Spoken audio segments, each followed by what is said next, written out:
Hey everybody, welcome back to Around the Emirates podcast with Sara Mousa, where I speak to guests from across UAE about topics you want to hear about. Today, I'm rejoined by Dom Szymura, founder of CityDrinks, for part two of a really insightful episode. Welcome back to the show, Dom. It's good to be back. It's good to have you back here. Now, I know in last week's episode, we covered kind of how you started in the industry, what it was like, and what the experience was of starting your own company. And then, of course, some of the challenges and obstacles that came with that and how you overcame them. Now, I'd love to hear if you have any kind of funny or unexpected anecdote to share with me, please. Yeah, sure. So, one of my favorite stories is how I started my first company. So, this was university at Bentley in Boston. So I think I was just going into my third year, right? And it was winter holidays, and so I flew back to Switzerland, and I decided to invite a friend of mine to spend New Year with me there. So it was quite a eventful period, and one evening we were just relaxing, and we were talking like, hey, what can we do to make money this year? You know, with thinking about New Year resolutions, so to say, right? And the topic of watches came into the mix, right? We were in Switzerland, which is like watch country, so to say, and from his side, he had the clientele in South America, and I was quite confident that I could basically, get any watch or connect with any watch manufacturer there is in Switzerland, right? So we kept discussing, and within like 2-3 days, we had our first order.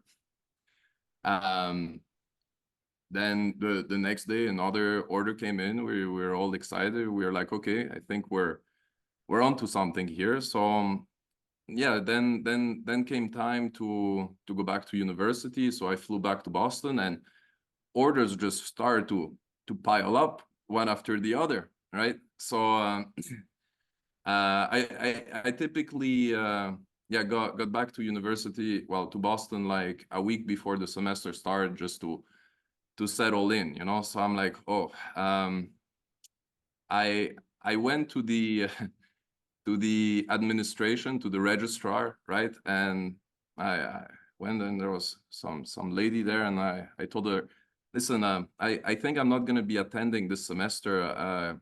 Can you cash me out?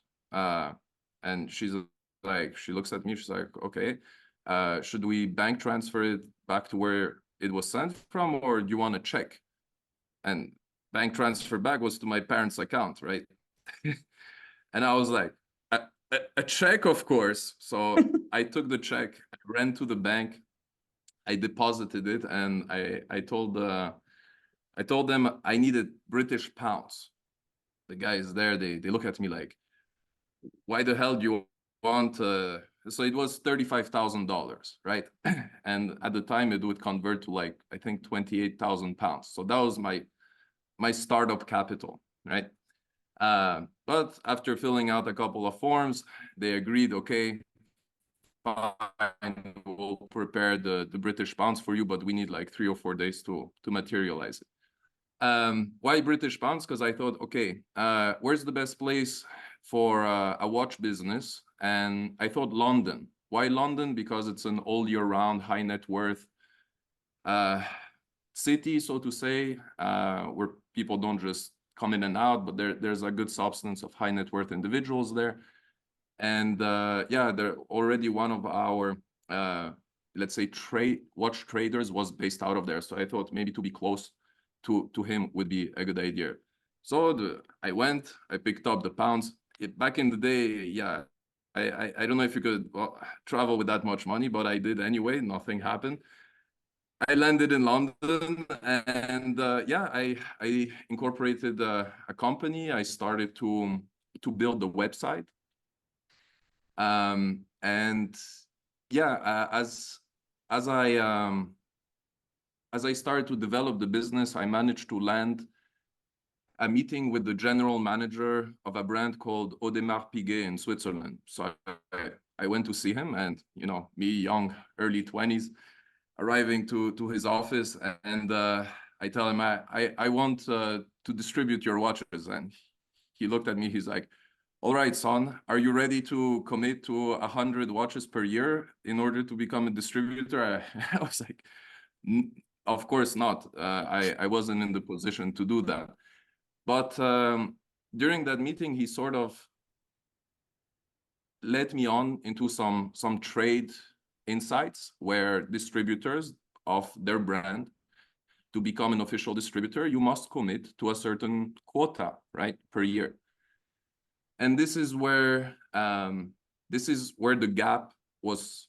I identified really the gap within the watch industry, because I knew distributors, they needed, the higher your quota, the greater the discount you get from the recommended retail price. So if you commit to 100 watches per year, you get, let's say, 30% from the factory. If you commit to 200 watches, 35, 300, and so forth, right? So my value add to distributors was to help them get into that next discount bracket, right? So he explained that to me, and I was like, okay, great. He gave me a couple of contacts. I went to meet them, and I made let's say, very unusual deals within that industry. So I managed to convince all these guys to give me access to all of their stock at factory cost plus $500, which $500, when you're talking about luxury watches, is nothing, right? Because they go in tens of thousands, even hundreds of thousands, right? So that was how I managed to get over $10 million worth of stock, as if it were my own. I also figured out that the profit margin I would put on top, it was 7.5%. And that was an unbeatable profit margin, because even my distributors that had their own shops would never go that low. Why? Because they have overhead costs. They need to pay sales commission to their sales reps. So they would never go below 10%. So I had all the most, let's say, demanded watches below anyone's mark. Even to the guys that were supplying me the watches, I could be priced lower. Why? Because I had no overhead costs. I put about $10,000 in development into quite a nice website. And yeah, that was the birth of Swiss Connect watches. So obviously my parents found out I wasn't at university. I was waiting for you to get to that point.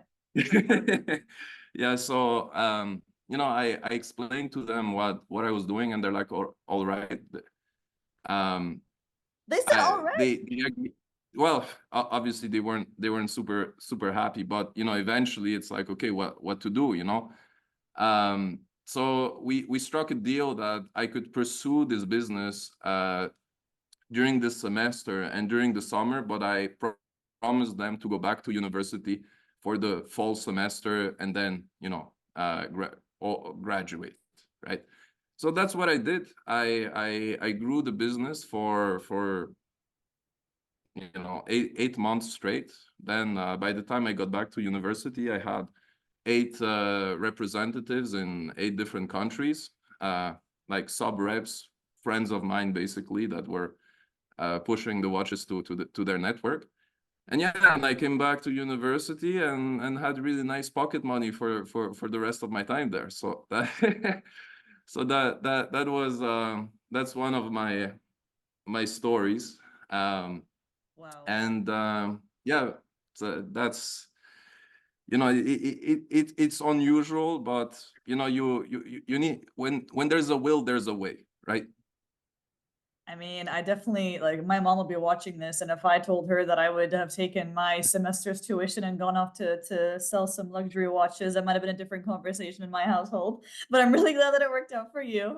But this does take me to, actually, that's the first funny story I've ever heard where somebody actually made money off of their funny story, which is interesting. But that does take me to my final question for the series of interviews with you today, Dom. Clearly, you are extremely business savvy and you know what it is to be a successful entrepreneur. What is your word of advice for the listeners today?